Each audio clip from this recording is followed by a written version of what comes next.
Welcome to another episode from the Cannabis Museum in Athens, Ohio, with your hosts, cannabis historian Kristyn Robinson and Grim Reefer. And today, we're going to check out some more canna goodness.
Was this part of a store? Should I say like an RX? I mean, From these pictures? everything was, all of that was in a pharmacy, different pharmacies. It wasn't all from one place. Because it almost looks like something that was in that picture of this wall and everything. That is a whole other story that has just a beautiful story. That was a pharmacy, an apothecary pharmacy in Marietta, Ohio. It was called Richard's Drugstore, and it was in service from about the mid-1800s to about the mid-1900s, or like late 1800s to the mid-1900s. The cabinet's from about 1870. And when that drugstore closed up in 1970, they donated all the medicines, everything. They donated it to the Washington County Historical Society, and they had it on display in their museum there for a little while. And my boss went there in 1970, in the 70s, and he was like, it was just all the pharmacy, just all the different kinds of medicines that they had in the pharmacy, and one of them was cannabis. And he realized in 1970, or it was probably like 74 or something like that, cannabis was a medicine. And he was already smoking cannabis. He'd already been smoking cannabis for probably about 10 years since he was a kid. You know, he told me that he was like 13 the first time he smoked weed. But, that's not uncommon. It's pretty common, especially way back then. He's old now. He's like... So, he had already known about it. He already knew that it worked for him, because from the first time he said he smoked it, he was like, oh, good, it does something to my brain. And so then he realized that, it was a medicine. And he had that little dream inside his head that he had seen this pharmacy and that it had cannabis in it. And then he went back to there again, and the display was gone. He was still 70s, right? And his display was gone, and he's like, oh, that's too bad, because that was really cool.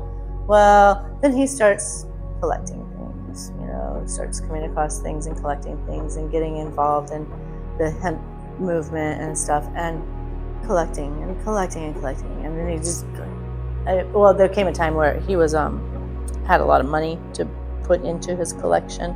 He is a part of this called GW Pharmaceuticals, which made a drug called Epidiolex, which is a FDA-approved cannabis drug. It's one of the only FDA-approved cannabis drugs in the United States. This got approved in like about 20.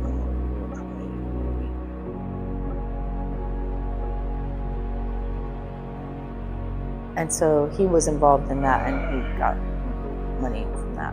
Yeah. And so then he just started collecting. The Washington County Historical Society donated that apothecary to us, because they came here, the one guy came here to see our museum, and he was like, okay, let me check out this weed museum. And then he realized that, we're really pretty serious about what we're doing. He's like, I have something you guys might be interested in. We had to totally restore it. It was in shambles. It had been sitting in an attic with the sun shining on it for 30, 40 years. All these little drawers, they all have the name of the different kinds of herbs they're not all herbs. Some of them are chemical compounds, some of them are plasters, I don't know, whatever that is, cotton, chamois, xanthozil, absinthium, valerian. There's all kinds of cool stuff. Yep. Letter paper. Yep. Capsules. Spigelia. Yeah. It's really cool to see what they were working with, and yeah, I mean, these are just real medicines. This is what they were working with in the drugstores.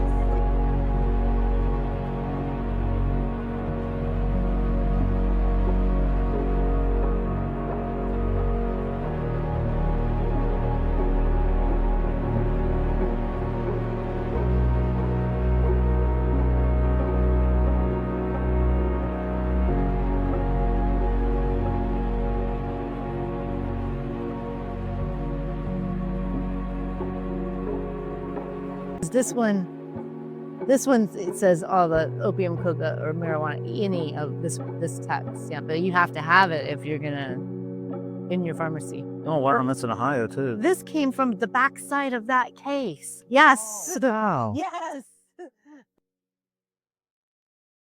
If you'd love to go to the Cannabis Museum but just can't make that trip, but you'd still like to contribute, you can make an online donation.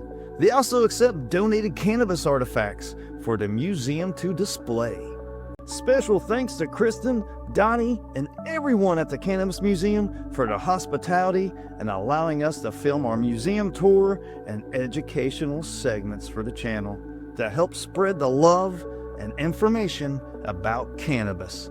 Because it's time we stomp out the stigma.